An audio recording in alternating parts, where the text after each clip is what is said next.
বন্ধুরা আসসালামু আলাইকুম, সবাইকে স্বাগতম টিআর এক্সপ্রেসে।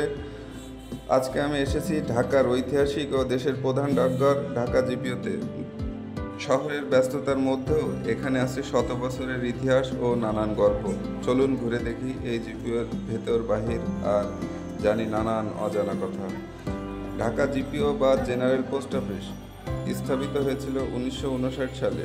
ব্রিটিশ স্থাপত্যশৈলীর এই ভবনটি শুধু ডাক সেবা নয়, বরং আমাদের দেশের পোস্টাল ইতিহাসের এক গুরুত্বপূর্ণ অংশ।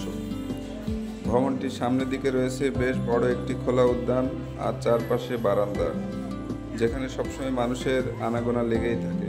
ভিতরে রয়েছে বিভিন্ন ধরনের কাউন্টার, যেমন money order, registration, speed post, parcel service, বিদেশে পণ্য পাঠানো সহ আরও অনেক কিছু।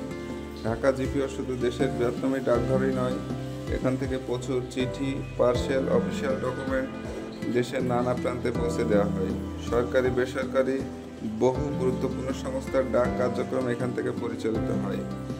এখান থেকেই প্রতিদিনের অদৃশ্য ও অপরিহার্য অংশ হয়ে উঠেছে ঢাকা জিপিও। ঢাকা জিপিওতে একটা দারুণ সার্ভিস আছে, সেটা হচ্ছে ডাক বিভাগের জীবন বীমা। এটার মাধ্যমে আপনি অনেক সুযোগ সুবিধা নিতে পারবেন। আপনার যে বয়স সে অনুযায়ী ওনারা অনেক স্কিম দিয়ে থাকে। এই সুযোগ সুবিধাগুলো আপনারা যদি পেতে চান, অবশ্যই ঢাকা জিপিও ঘুরে দেখতে পারেন।